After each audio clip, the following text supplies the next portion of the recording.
Hello friends, welcome to Vidyarath. जैसा कि आप सबको पता है कि हम एस्टेट टीचिंग एग्जाम्स की तैयारी आप सबके लिए करवा रहे हैं, तो उसमें स्पेसिफिक जो स्ट्रेटजी है वो आज हम डिस्कस करेंगे। स्ट्रेटजी काफ़ी ज़रूरी होती है किसी भी एग्ज़ाम को समझने के लिए। जैसे अगर आपके पास मैं बात करूं लेवल 2 एस्टेट एग्ज़ाम्स,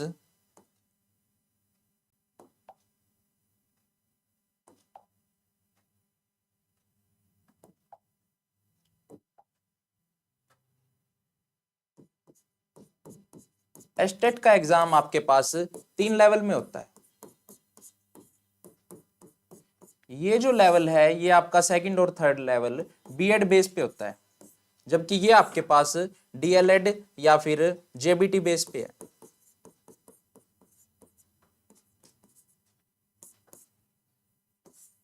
यहां हम लेवल 2 और लेवल 3 और लेवल 1 में जो मैथ्स आता है बेसिकली उसको डिस्कस करेंगे, क्योंकि सब्जेक्ट आप अगर नोटिस करें तो अगर लेवल 1 की बात करें वहां भी मैथ है, लेवल 2 की बात करें वहां भी, लेवल 3 की बात करें वहां भी। स्पेसिफिकली अगर पेपर की मैथ पेपर की बात करें उसमें तो मैथ आएगा ही आएगा 60 नंबर का, लेकिन जो आपका जर्नल पार्ट है उसमें भी 10 मार्क्स का आपका मैथ है। क्योंकि अगर हम बात करें उसके सिलेबस की, ये आपके पास लेवल 2 का यहां मेरे पास एक एग्जाम पड़ा है आपका 30 नंबर का चाइल्ड डेवलपमेंट पेडागोजी है। इसमें कम से कम आपका स्कोर 23 से और 27 के बीच रहेगा। ये एक अच्छा स्कोर माना जाता है सीडीपी में। एस्टेट की जो सीडीपी है वो थोड़ा सा सीटेट से अलग है। अलग कैसे है? क्योंकि एस्टेट की सीडीपी यहाँ पेडागोजी के साथ साथ साइकोलॉजी भी आती है। आपको काफी डीपली चीजों को पढ़ना पड़ेगा। सीटेट में तो चाइल्ड को सेंटर मान के कई क्वेश्चन आप कर देते हो, लेकिन यहाँ आपको साइंटिस्टों की और उन्होंने क्या क्या थ्योरी दी है इस पे भी डीपली काम करना पड़ेगा। सीडीपी का मेन रोल रहता है स्टेट में। दूसरा, लैंग्वेज आपके 15 मार्क्स की 30 मार्क्स की लैंग्वेज रहती है, हिंदी और इंग्लिश।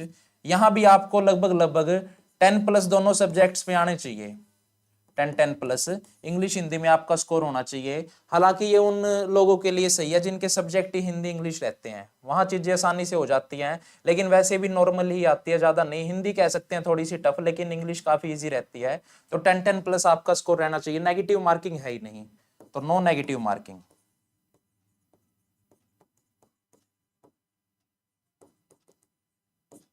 उसके बाद जो जर्नल स्टडी है 30 नंबर का यहाँ का सेक्शन रहता है। इसमें आपके पास जो हरियाणा जीके है 10 क्वेश्चन, रीजनिंग है आपके पास 10 क्वेश्चन, और आपके पास है मैथ्स जिसको न्यूमेरिक एबिलिटी कह देते हैं ने 10 क्वेश्चन इसके हैं। जिनका सब्जेक्ट ही मैथ्स है उनके लिए तो ये कुछ है ही नहीं, वो तो बिल्कुल काफी इसको इजीली कर लेंगे। रीजनिंग आपके पास इजी ही नॉर्मली आती है, कुछ क्वेश्चन कई बार डीपली चले जाते हैं। इसमें जो आपका स्कोर है वो 7 से 9 रह जाता है, जबकि हरियाणा जीके थोड़ा सा कई बार गड़बड़ कर देती है। इसमें आप लोग 5 से 7 क्वेश्चन तक कर ही पाते हैं, क्योंकि ज्यादा जीके में कई बार चांसेस है कि चीजें गलत हो जाती हैं। तो मेरे हिसाब से जो आपकी मेन फोकस एरिया है वो रीजनिंग तो आपकी इजिली नॉर्मल कवर हो जाएगी। मैथ के लिए आपको बेसिक चैप्टर पढ़ने पड़ते हैं। ये 10 मार्क्स के मैथ्स के लिए आपका मेंसुरेशन है। मेंसुरेशन बढ़िया चैप्टर है। प्रॉफिट लॉस से भी क्वेश्चन आ जाता है, एक दो क्वेश्चन। आपका SICI से भी एक दो क्वेश्चन आ जाता है। ये जो चैप्टर हैं, और नंबर सिस्टम, ये जो चैप्टर हैं ये आपके 10 मार्क्स के मैथ्स के लिए काफी इंपॉर्टेंट है। मेंसुरेशन को इसमें आप डबल स्टार लगा सकते हैं, काफी ज्यादा क्वेश्चन है, मैं भी पेपर में भी डिस्कस करूंगा। उसके बाद आपका ये टीजीटी मैथ्स का सेक्शन आ गया, जो आपके 60 मार्क्स या फिर 60 क्वेश्चन आते हैं, 91 to 150। ये आपके पास टीजीटी मैथ्स के 60 क्वेश्चन, इनको तैयार करने के लिए अगर पिछली बार एस्टेट की देखें हम, जो पेपर हुआ था, ये पेपर काफी इजी पेपर था। इसमें आप बेशक टीजीटी मैथ्स का लगा लो, काफी ही आसान क्वेश्चन आए हुए थे। बेसिकली जो क्वेश्चन थे वो ज्यादातर mensuration, number system, trigonometry, line and angle, इन सब के आसपास घूम रहे थे। अभी हम पेपर डिस्कस करेंगे उसमें भी देख लेंगे। तो आपको एस्टेट के पेपर के लिए ज्यादा नहीं करना, आपको स्मार्ट वर्क करने की जरूरत है। ऐसा नहीं कि आप भीड़ इकट्ठी कर लो, उसमें कुछ नहीं होगा। आपको एक तो सीडीपी को अपने साथ साथ लेके चलना पड़ेगा। हिंदी इंग्लिश को आप नॉर्मल अपना लेके चल सकते हो। इंग्लिश के क्वेश्चन काफी इजी आते हैं, हिंदी थोड़ी सी अटपटी आ जाती है। जनरल स्टडी में आपके रीजनिंग और हरियाणा जीके जो आपकी नॉर्मल चल रही है, वो कई बार क्वेश्चन काफी आसान आ जाते हैं जीके से भी। लेकिन इसका जो मैथ है उसके लिए आपको ये बेसिक चैप्टर इन पे ध्यान देना पड़ेगा। और वैसे अगर सब्जेक्ट का मैथ लगाएं उनके लिए भी चैप्टर ये हैं। पिछली बार के पेपर से आइडिया लें तो काफी इजी पेपर था, अगर वही इस बार भी आ जाता है तो फिर कुछ रहता ही नहीं है स्टेट में, आप काफी ज्यादा चीजें आसानी से कर पाएंगे। जैसे अगर हम थोड़ा सा आइडिया लें, ये आपकी सीडीपी है, स्टार्टिंग में सीडीपी ही आती है 30 मार्क्स की। ये सारे क्वेश्चन सीडीपी के हैं। आपको साइंटिस्ट वगैरह के नाम याद होने चाहिए, उससे चीजें आसान हो जाएंगी। उसके बाद आपका सब ये आएगा लैंग्वेज पार्ट, जिसमें हिंदी और इंग्लिश के क्वेश्चन आएंगे। इसमें ये पैसेज वगैरह भी थोड़ा सा टाइम टेकिंग तो है, लेकिन चीजें आसान ही है। ये रिसेंट ही है पैसेज वगैरह, पहले पैसेज नहीं आते थे एस्टेट में। उसके बाद आपका जनरल स्टडीज आ जाएगा। इसमें अगर मैथ के क्वेश्चनों का हिसाब लगाएं तो ये आपके पास ओड वन आउट से क्वेश्चन आया हुआ है, फाइंड ओड वन। इनमें से सबसे अलग कौन सा है? Rectangle, square, cube, triangle. आप जानते हो क्यूब एक 3D फिगर है, जबकि बाकी सारे फिगर्स क्या हैं आपके पास 2D। तो ये बेसिक नॉलेज से ही क्वेश्चन था। प्रॉफिट लॉस से आपके पास क्वेश्चन है। जनरल पार्ट में ज्यादातर क्वेश्चन ऐसे ही रहेंगे, मेंसुरेशन से, प्रॉफिट लॉस से, इन सब से। ये रीजनिंग का कह लो या मैथ का कह लो, काफी आसान क्वेश्चन है। मिसिंग नंबर सीरीज से बताना है। रीजनिंग के क्वेश्चन भी इजी आते हैं। उसके बाद आपके पास ये जैसे मैथ्स का क्वेश्चन है, मेंसुरेशन जाएगा, ये मेंसुरेशन की टाइप में जाएगा। इसी करके मैं आपको कह रहा था कि मेंसुरेशन काफी सीटेट का पसंदीदा टॉपिक में से एक है। ये मेंसुरेशन, फिर से मेंसुरेशन। तो मेंसुरेशन को छोड़ना तो समझ लो पेपर एग्जाम क्लियर ना करने की डायरेक्ट बात है। ये देख लो, ट्रिग्नोमेट्री से क्वेश्चन आया हुआ है। Basic secant 90 minus theta, cot cos 90 minus theta, tangent 90। Trigonometry विन का ये भी ट्रिग्नोमेट्री से क्वेश्चन है। तो एग्जाम क्लियर करने के लिए आपको कुछ चैप्टर तो बिल्कुल ही ज्यादा जरूरी पढ़ने पड़ेंगे। ये आपका SICI है, SICI। ये सब मैथ तैयार करने के लिए आपको, अगर TGT की बात करें, ये बेसिकली आपका 6 to 10th मैथ चलता है, क्योंकि 10th में आपके पास ट्रिग्नोमेट्री आ जाती है, आपके पास स्टैट आ जाता है, मीन मोड मीडियन। SICI आपके 8th क्लास के चैप्टर हैं। प्रॉफिट लॉस आपका 8th क्लास का चैप्टर है। तो ये जो है, ये क्लास वाइज आप अगर डिस्कस करो तो 6 to 10th ही खेलता है स्टेट। 6 to 10th आपको चीजों में लेके चलेगा। ट्रिग्नोमेट्री आपके पास 10th में है। मेंसुरेशन आपका सब क्लास में चलता ही है। 6 से बेसिक शुरू होके सर्कल वगैरह के क्वेश्चन आते हैं, और फिर उसके बाद वो 3D फिगर, 2D फिगर और 3D फिगर, सारी फिगर आपके साथ क्वेश्चन देता है आपको। बेसिक नंबर सिस्टम से भी कई बार क्वेश्चन आ जाते हैं, जैसे ये डिविजिबिलिटी का क्वेश्चन है, स्क्वायर एंड स्क्वायर रूट का क्वेश्चन है। बेसिक नंबर सिस्टम से क्वेश्चन है ये, और ये आपको बता ही दिया था ट्रिग्नोमेट्री का क्वेश्चन है। ये आप इस तरीके से तैयारी एस्टेट के लिए भीड़ इकट्ठा ना करके, आप सारे टॉपिकों को ना पढ़ के, कुछ बेसिक टॉपिकों को पढ़ के आप 1-1.5 महीने में एस्टेट क्लियर कर सकते हो। ये आपकी हरियाणा जीके।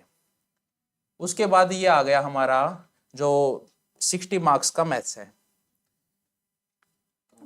60 मार्क्स के मैथ्स के लिए मैंने आपको बताया, जो आपकी क्लास हैं 6 to 10th रहेंगी, ये मैथ चलता है।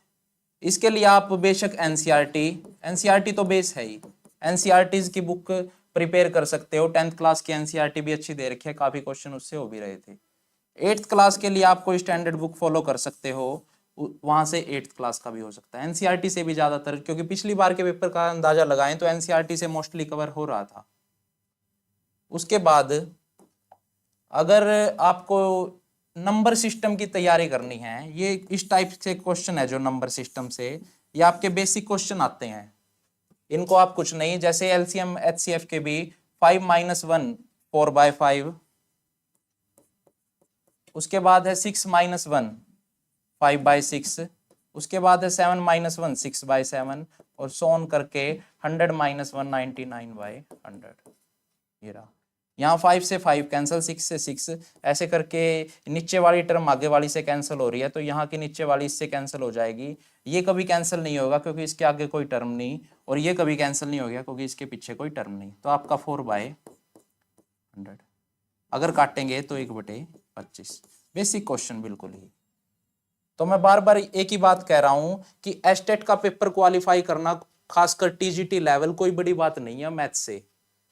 स्टैट से क्वेश्चन है, मीन मोड मीडियन से आप देख सकते हो। ये क्वेश्चन मीन का है। मीन आपके पास क्या कहता है, sum of observation divide by number of observation.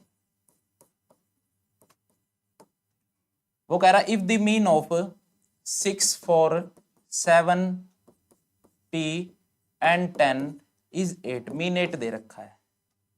तो ये कितने हैं टोटल, 3 और 2 5, 5 संख्याओं का मीन आपको 8 दे रखा है। पी की वैल्यू फाइंड आउट करनी है, काफी बेसिक क्वेश्चन। ये डिवाइड में इस तरफ जाके मल्टीप्लाई में 8 5 जा 40, ये आपके पास 10 और 10 20 20 और 7 27 प्लस पी।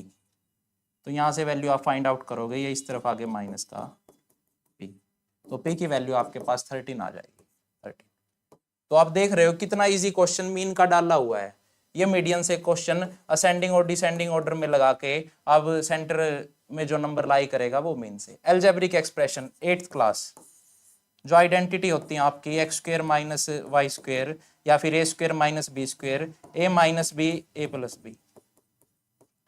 ये बेसिक क्वेश्चन आपका एस्टेट ने डाला हुआ है। पिछली बार का पेपर बाकी पिछले पेपरों से काफी आसान कहेंगे हम, क्योंकि पिछली बार एस्टेट ने काफी आसान पेपर लिया हुआ था और काफी बच्चों ने टीजीटी मैथ्स को क्वालिफाई किया है पिछली बार।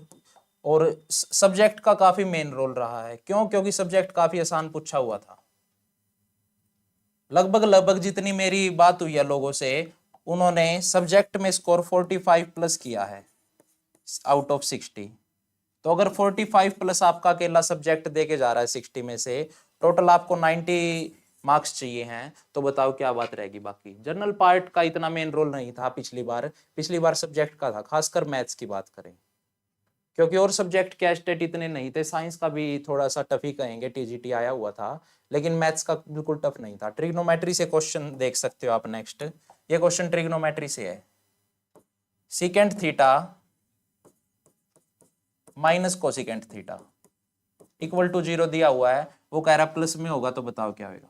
यहां आप एंगल एज्यूम कर लो कोई भी, थीटा की वैल्यू 45 एज्यूम कर लेती है क्योंकि उस पे दोनों वैल्यू सेम दे रहे हैं। अगर मैं सीकेंट 45 माइनस कोसिकेंट 45 लेके चल रहा हूँ, सीकेंट 45 आपके पास √2, कोसिकेंट 45 √2, √2 माइनस √2 0, बिल्कुल सेटिस्फाई कर रहा है, तो दोनों चीजें प्लस में ले ली। तो सीकेंट 45 प्लस कोसिकेंट 45 √2, ये आपके पास 2√2। देख लो, ट्रिग्नोमेट्री से क्वेश्चन है। थीटा वगैरह के क्वेश्चन पहले भी आते हैं, इससे आप पिछले साल करोगे तब भी टेंजेंट कोट के वो थीटा में क्वेश्चन देता था, लेकिन लेवल इससे थोड़ा सा हाई होता था। पिछली बार का लेवल काफी नॉर्मल ही आया हुआ है। यहां आप देख सकते हो मेंसुरेशन से क्वेश्चन है, तो इसी करके मैं कह रहा हूं mensuration, trigonometry, probability, mean mode median, mensuration, trigonometry, stat यानी कि मीन मोड मीडियन, और स्टैट में ये आपका पार्ट है प्रोबेबिलिटी, बेसिक नंबर सिस्टम।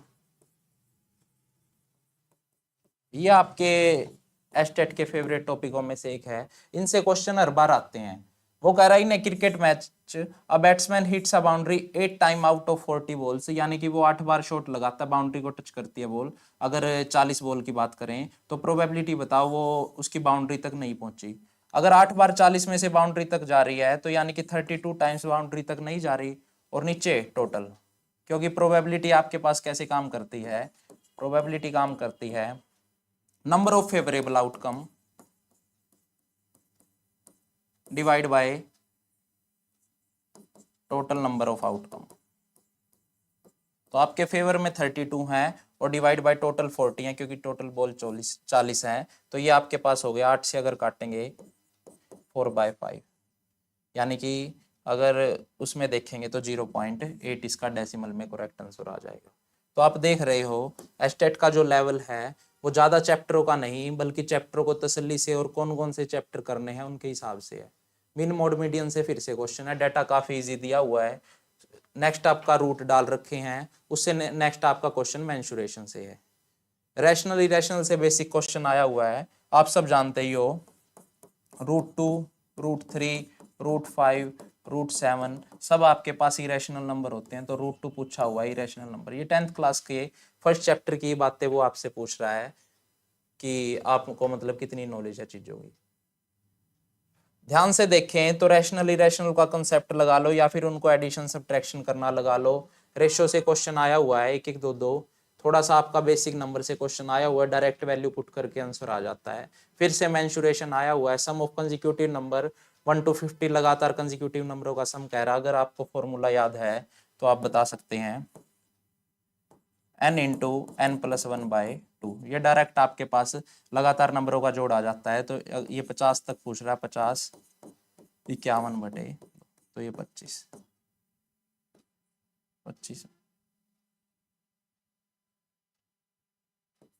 ये 1275 आपका इस क्वेश्चन का करेक्ट आंसर हो जाएगा। बेसिक कैलकुलेशन ही करनी थी, सिर्फ एक फॉर्मूले का ही खेल था।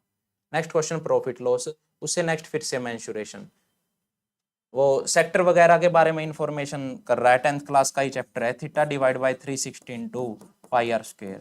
अगर आपको नॉलेज है कि सेक्टर कहाँ बन रहे हैं, सेगमेंट कहाँ बन रही है, मेजर हो या माइनर हो, तो ये क्वेश्चन काफी इजी लगेंगे आपको।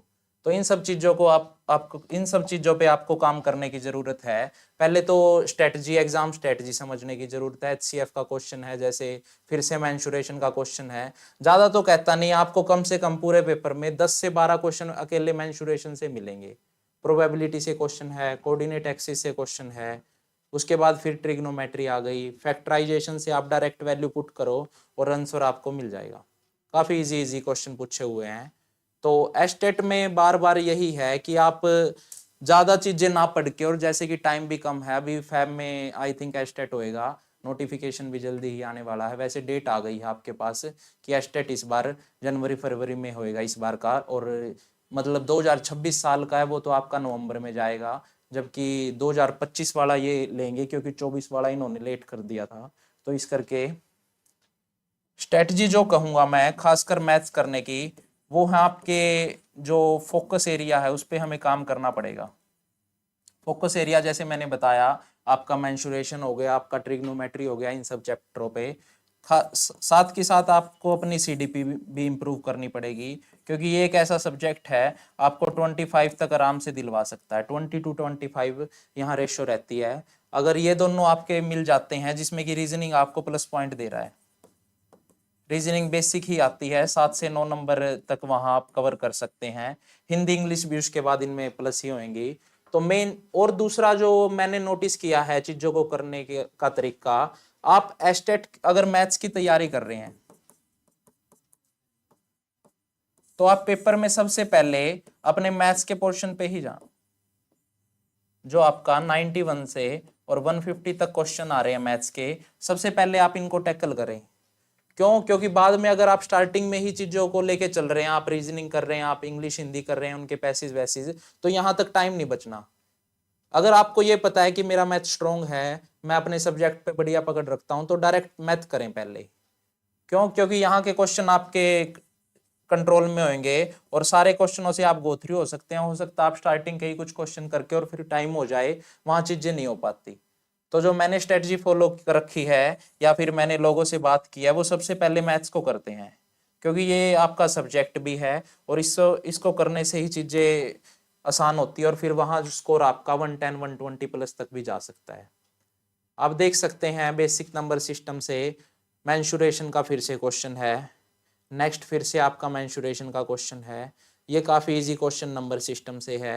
कुछ 10th क्लास, ज़्यादातर इन्होंने 10th क्लास के क्वेश्चन डाले हैं, लीनियर इक्वेशन से, इन वन वेरिएबल, ये बेसिक आपका आइडेंटिटी से क्वेश्चन जिसमें कैलकुलेशन कम।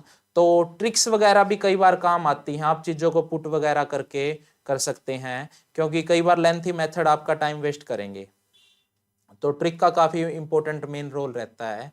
तो इसी करके अब से विद्यार्थी आपको टीचिंग सेक्शन में खासकर ये एस्टेट और सीटेट में आपकी हेल्प करेगा, कैसे आप इनको वन टाइम में ही क्वालिफाई कर पाएंगे।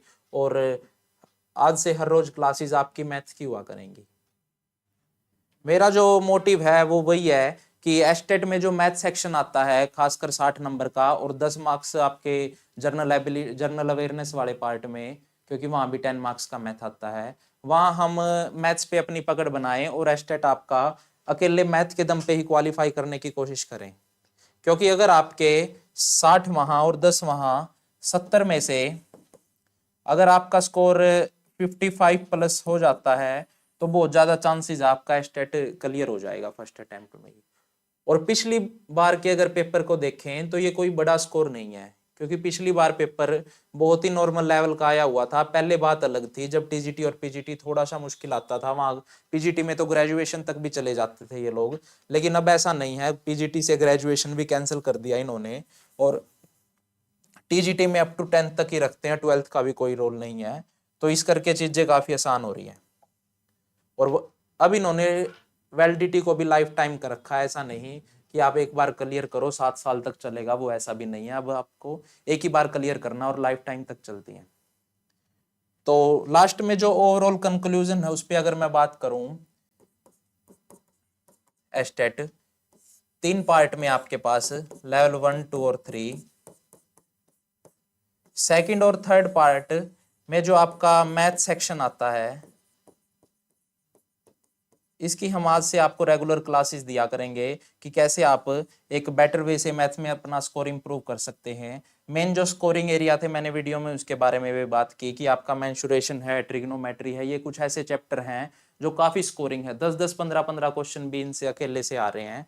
तो इस करके आपको स्ट्रेटजी बना के प्रॉपर और फर्स्ट ईयर टाइम में स्टेट क्लियर करने की कोशिश करनी है। अगर एक बार मान लो, एक बार 2 बार नहीं क्लियर हुआ आपसे, तो फिर ये होगा भी नहीं, ऐसा काम है इसका। क्यों?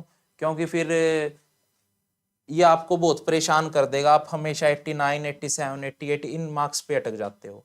तो सबसे बड़ा रीजन है उसका, क्योंकि बच्चों को अपना सब्जेक्ट ही पकड़ में नहीं आ रहा, खासकर मैथ। तो वहाँ वो या तो टाइम नहीं ले पाते, स्टार्टिंग में दूसरे सेक्शनों में लग जाते हैं, मैथ की तरफ नहीं जाते, या फिर मैथ की तरफ जाते हैं तो उसमें टाइम इतना ज़्यादा लगा देते हैं, वो चीज़ें हो नहीं पाती। तो इस करके आप अगर प्रॉपर स्ट्रेटजी से कितने सेक्शन किसको कितना टाइम देना है, टाइम मैनेजमेंट करके और तरीके से तैयारी करेंगे, तो आने वाले 1-1.5 महीने में या 2 महीने में आप बढ़िया सिलेबस कवर करके और तैयारी कर सकते हैं।